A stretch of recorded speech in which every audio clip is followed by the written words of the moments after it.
Hi, I'm Sydney Klein. I'm sitting here with Howard Dvorkin, Chairman and CPA of Debt.com. Welcome, Howard. Thank you so much, Sydney. We're going to be talking about rising credit limits today. Most people don't know that you can get your credit limit actually lowered. In times of financial uncertainty, and the two that come to mind, the beginning of the Great Recession, as well as the beginning of the pandemic, there was a lot of financial uncertainty with banks and credit card issuers lowering your available spend. And that's because of a couple reasons. During the Great Recession, banks were failing, there was a lot of problems, liquidity problems, and they had to lower the amount because, frankly, the federal regulators were telling the banks, you can't lend anymore. So all of a sudden they brought it down.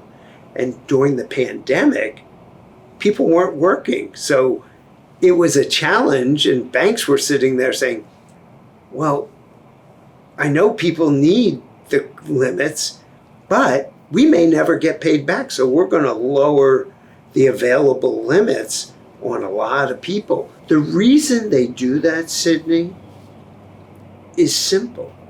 They want to protect themselves, and they don't want to get in trouble with the regulators, and they don't also want to put people in a bad place that they'll never get out of debt.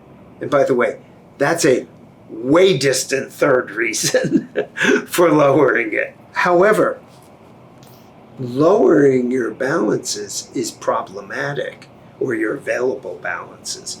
And the reason why it's problematic is that there's something called utilization scores, and it's part of the FICO score, the Vantage score, which is the score that creditors utilize to see if you're a worthwhile candidate for lending money to.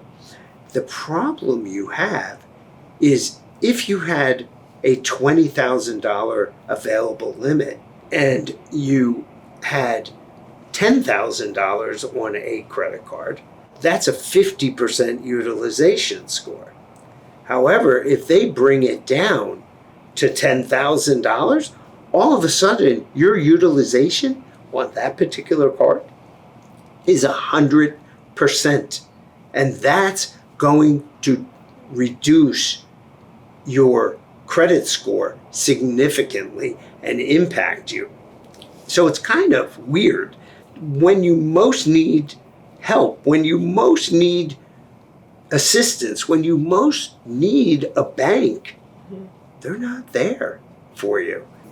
I was told a long time ago, the only time a bank wants to do business with you is when you don't need them.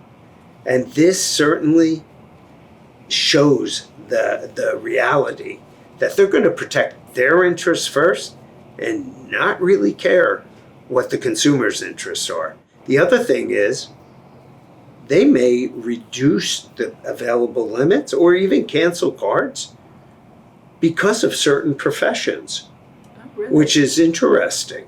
They look at certain professions that I've seen and say you're a construction worker and construction is way down in the country. There's a blight of people that are available.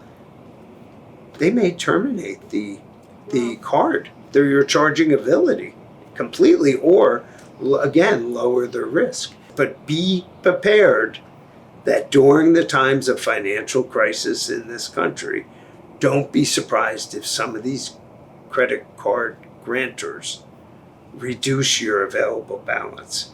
Do you think it's really common that these companies are lowering their credit card limits, and what do people have to worry about in particular?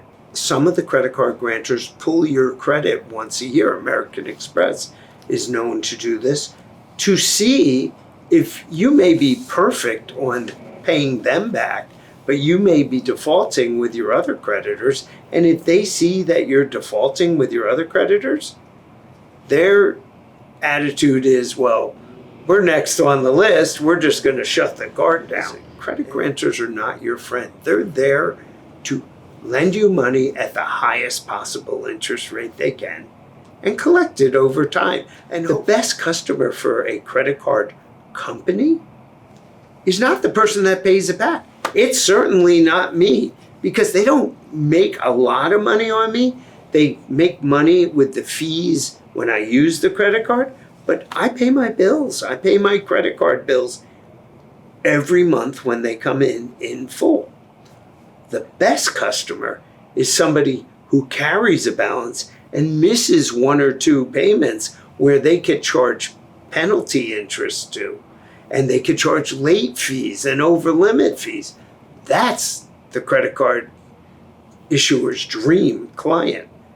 But thank God enough people look at or watch our podcasts and learn a little, so that's a good thing. Yep, just one more thing that you can find on Debt.com that'll give you advice. Advice is free.